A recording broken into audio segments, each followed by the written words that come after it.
Assalamualaikum warahmatullahi wabarakatuh. Bertemu kembali di channel Hermawan Haryati.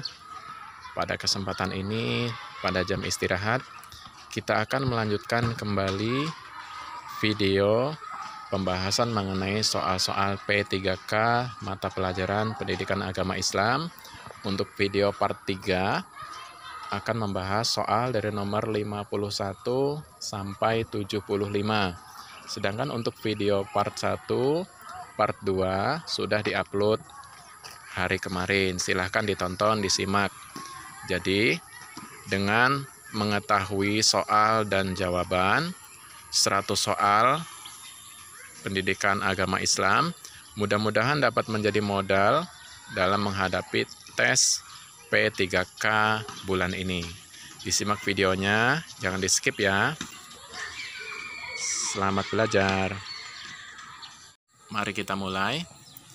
Untuk soal nomor 51, kelompok besar yang pertama kali diutus dalam pengembangan dan dakwah Islam ke Syria dipimpin oleh A. Yazid bin Abu Sofyan, B. Muawiyah bin Abu Sofyan, C. Amr bin As, D. Khalid bin Walid. Jawaban benar adalah D. Khalid bin Walid. Jadi beliau diutus ke Syria untuk pengembangan dakwah Islam. Soal nomor 52. Siapakah yang bergelar singa padang pasir?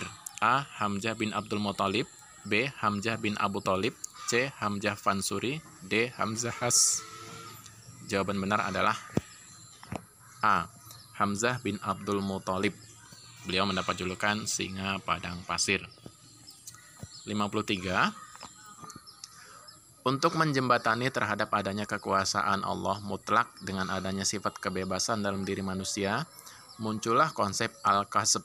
Konsep ini dicetuskan oleh A. Imam Al-Asy'ari, B. Al-Jubai, C. Imam Al-Maturidi, D. Imam Al-Ghazali. Jawaban benar adalah A. Imam Al-Asy'ari. Soal nomor 54. Kata khalifah yang digunakan oleh Allah untuk siapa saja yang diberi kekuasaan mengelola wilayah, baik luas maupun terbatas. Pendapat tersebut disampaikan oleh A. Ahmad Amin, B. M. Syafi'i Antonio, C. M. Quraisy Shihab, D. Hamka. Jawaban benar adalah C. M. Quraisy Shihab. Soal nomor 55. Nabi Daud adalah salah satu nabi yang mewariskan kerajaan yang megah untuk putranya. Siapakah putra Nabi Daud alaihissalam tersebut? A. Nabi Sulaiman, B. Nabi Ilyas, C. Nabi Yusuf, D. Nabi Yahya. Jawabannya adalah Nabi Sulaiman, Sulaiman bin Daud alaihissalam. Nomor 56. Di antara wanita yang haram dinikahi adalah sebagai berikut, kecuali A. Keponakan, B. Anak paman atau bibi, C. Bibi, D. Mantan ibu tiri. Jawaban benar adalah B. Anak paman atau bibi. Soal nomor 57. Persoalan yang pertama muncul dalam sejarah aliran-aliran dalam ilmu kalam adalah A. Agama, B. Penafsiran, C. Peperangan, D. Persoalan politik. Jawaban benar adalah D. Persoalan politik. Soal nomor 58. Al-Malik berarti A. Allah Maha Bijaksana, B. Allah Pemilik dan Maharaja, C. Allah Maha Pemberi Petunjuk dan Menunjukkan, D. Allah Maha Pencipta dan Pembuat. Jawaban benar adalah B. Allah Pemilik dan Maharaja. Al-Malik artinya yang merajai. Soal nomor 59. Surat Ar-Rum ayat 41 menyatakan bahwa telah tampak kerusakan di darat dan di laut disebabkan oleh A. Disebabkan oleh ulah tangan manusia itu sendiri, B. Disebabkan oleh ulah tangan manusia dan jin, C. Disebabkan karena takdir Allah yang tak bisa dihindari, D. Disebabkan oleh tangan makhluk-makhluk Allah yang jahil. Jawaban benar adalah A. Disebabkan oleh ulah tangan manusia itu sendiri. Jadi manusia banyak berbuat kerusakan di muka bumi. Ini menurut surat Ar-Rum ayat 41. Soal nomor 50. Orang Islam wajib memberikan rasa aman bagi orang lain, bahkan sampai lisan dan tangannya membuat orang lain merasa terancam dan tidak nyaman.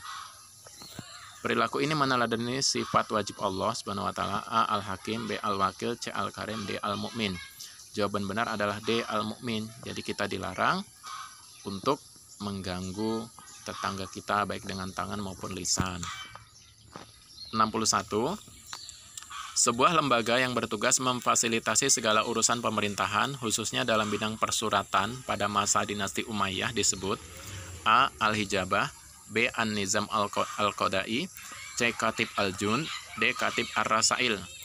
Jawaban benar adalah D. Katib Ar-Rasail. Jadi ini adalah sebuah lembaga yang bertugas memfasilitasi segala urusan pemerintahan, khususnya dalam bidang persuratan atau surat menyurat. 62. Nuzulul Quran terjadi pada titik-titik A. 17 Zulhijjah, B. 17 Syawal, C. 17 Ramadan, D. 27 Ramadan. Jawaban benar adalah C. 17 Ramadan, malam turunnya Al-Quran. 63. Metode penafsiran dengan membatasi pemahaman ayat disebut titik-titik A. Tafsili, B. Tahlili, C. Maudhu'i, D. Takriri. Jawaban benar adalah C. Maudhu'i. Jadi metode penafsiran dengan membatasi pemahaman ayat disebut maudhu'i. 64. Di bawah ini yang tidak termasuk akhlak mahmudah adalah A. Hidup bersih, B. Menjaga kelestarian hutan, C. Menjaga kebersihan laut, D. Suka membuat onar. Jawaban benar D. Suka membuat onar, karena ini adalah termasuk akhlak yang buruk atau akhlak mazmumah. 65. Apabila seseorang yang meninggal dunia dengan meninggalkan ahli waris ibu kandungnya serta saudara laki-laki seibu dan saudara perempuan seibu, menurut hukum Islam, bagian ibu kandung almarhum adalah titik-titik A. 1/6, B. 1/8, C. 1/4, D. 2/5. Jadi jawaban benar adalah 2/5. Soal nomor 66. Dialah yang maha melimpahkan kebaikan, maha penyayang. Menurut Muhammad Quraisy Shihab, penggandengan sifat al-bar dengan ar-rahim mengisyaratkan A. Allah Subhanahu wa taala menganugerahkan nikmat kepada manusia semata-mata karena kasih sayangnya. B. Allah Subhanahu wa taala memberikan nikmat kepada hamba-hambanya yang beriman. C. Allah Subhanahu wa taala maha baik dalam memberikan nikmatnya. D. Kebaikan Allah Subhanahu wa taala kepada hamba-hambanya adalah nikmat iman dan Islam. Jawaban benar adalah A. Allah Subhanahu wa taala menganugerahkan nikmat kepada manusia semata-mata karena kasih sayangnya. Soal nomor 67. 8 asnaf bagi orang yang menerima zakat telah termaktub dalam Al-Quran, yakni titik-titik. A. Quran Surat Al-Anfal ayat 7, B. Quran Surat Yunus ayat 7, C. Quran Surat Al-Baqarah ayat 76, D. Quran Surat At-Taubah ayat 60. Jawaban benar adalah D. Quran Surat At-Taubah ayat 60. Jadi ini menerangkan tentang 8 asnaf yang berhak menerima zakat. Penggagas formula sifat wajib Allah yang berjumlah 20 adalah A.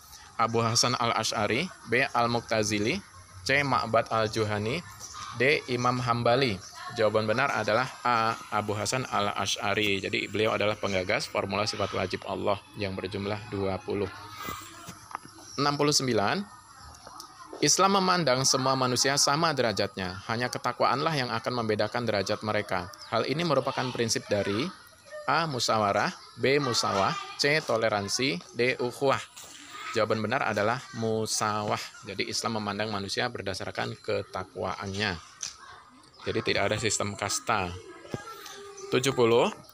Menurut para pakar ahli fikih bahwa batas nisab zakat emas minimal A. 75 gram emas murni 24 karat, B. 80 gram emas murni, C. 90 gram emas murni, D. 85 gram emas murni 24 karat.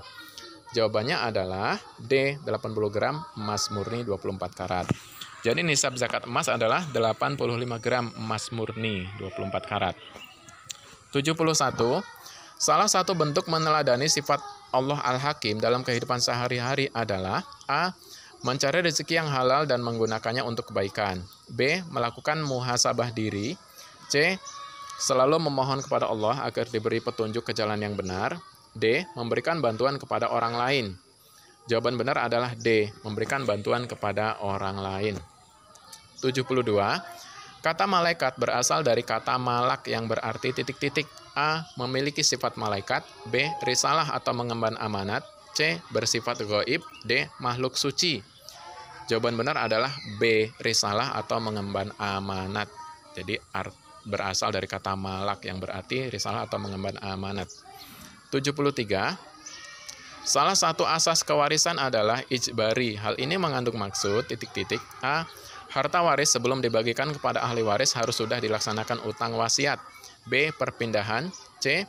Perpindahan bagian-bagian ahli waris sudah ditentukan oleh pewaris pada masa hidupnya. D. Pembagian warisan harus sesuai antara hak dan kewajiban serta kebutuhan masing-masing ahli waris. Jawaban benar adalah A. Harta waris sebelum dibagikan kepada ahli waris harus sudah dilaksanakan utang wasiat. Ini salah satu azas kewarisan yang disebut ijbari. 74. Dalam perjalanan politiknya, Bani Umayyah memiliki 14 khalifah antara lain yaitu kecuali, berarti yang bukan. A. Yazid bin Abu Sofyan. B. Umar bin Abdul Aziz. C. Hisham bin Abdul Malik. D. Muawiyah bin Abu Sofyan.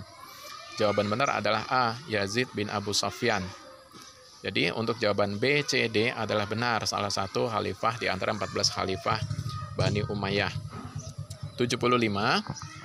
Beberapa kalangan pengkaji etika maupun akhlak seperti Puja Wiyatna mengklasifikasi beberapa ukuran baik dan buruk, salah satunya adalah teori humanisme. Pengertian humanisme adalah A. Aliran yang menyatakan bahwa yang baik adalah yang berguna. B. Aliran yang berpandangan bahwa ukuran perbuatan baik itu adalah kekuatan dan kekuasaan. C. Aliran yang berpendapat bahwa baiknya sesuatu ditentukan oleh masyarakat. D. Aliran yang mengatakan bahwa baik dan buruk itu adalah sesuai dengan kehendak Tuhan. Jawaban benar adalah D. Aliran yang menyatakan bahwa baik dan buruk itu adalah sesuai dengan kehendak Tuhan. Demikianlah 25 soal video part 3 Mapel Pendidikan Agama Islam untuk guru SD, SMP, SMA, SMK. Mudah-mudahan menjadi modal dalam menghadapi tes P3K bulan ini. Terima kasih. Saya akhiri. Wassalamualaikum warahmatullahi wabarakatuh.